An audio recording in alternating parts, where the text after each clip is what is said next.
the very first German U-boat sunk off the U.S. shores in World War II. While our replica is made of fiberglass, the real one is still out in the Atlantic, about 100 feet down. Been told it's a great place to see sand tiger sharks. Well, you might be wondering, why exactly are we featuring this particular shipwreck? The reason is because North Carolina is known for shipwrecks. We have about 2,000 of them along our coast, earning us the nickname the graveyard of the Atlantic.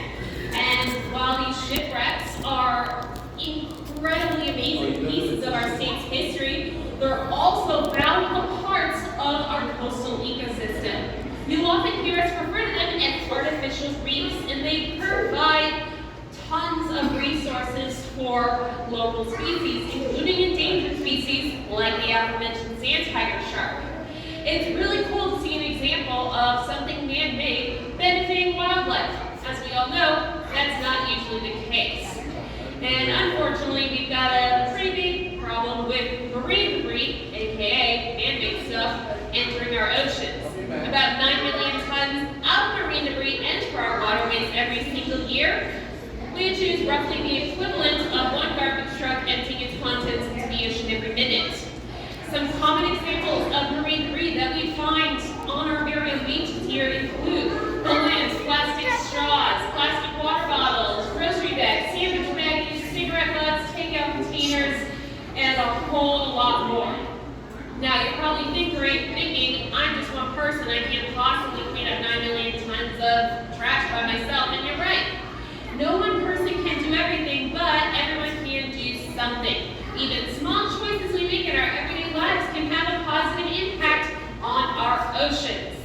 You've already made one of those small choices today, by the way, because you decided to come to the Aquarium. We are a conservation organization dedicated to protecting ocean habitats and species both locally and globally. So when you buy tickets and memberships and walk through our doors, you help us continue working towards that mission. So you should give yourselves a pat on the back for helping out the ocean today. And if you are so inspired that you want to do more during your visit, there are plenty of opportunities to do so. You can find one of our donation boxes. You can buy something from the gift shop, adopt an animal, or next time you come for a visit, rally for conservation. Another way many people choose to support the aquarium mission is by volunteering. We actually have a pretty incredible group of volunteers here at the aquarium. Some of them actually get to spend time in our largest habitat, assisting with maintenance, cleaning, husbandry, and education programs just like this. In case you haven't picked up on the hints, I am talking about our scuba divers. And speaking of divers, here they come now. If you look to the left side of the viewing window, you will see our team of 3 divers entering the habitat. Why a team of 3? Because it is safest to go swimming with your friends. Remember that next time you go to the beach, don't swim by yourself. In our team of 3 divers today, we have 2 safety divers and 1 communication diver or comm diver. He'll be pretty easy to pick out because he's wearing a different mask that has a microphone in it so he can talk to us today. He also has 2 extra lines attached to his equipment. The really long blue one is what connects his mask to the speaker system, so we can hear him and he can hear me.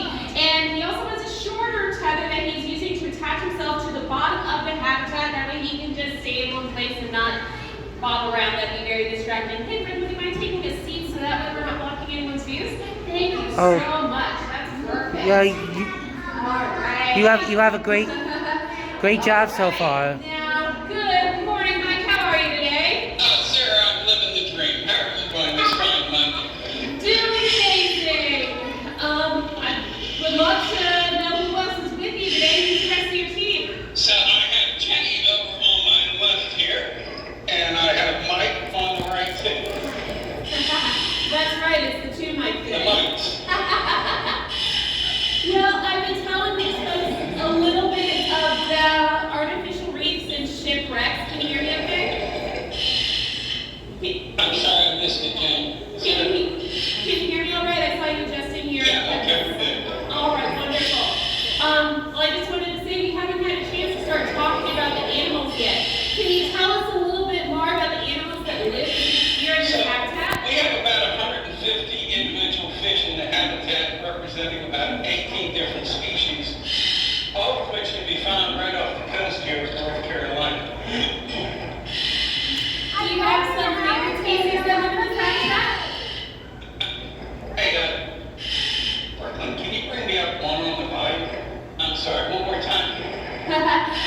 Can you point out some of your favorite fish that live in this habitat?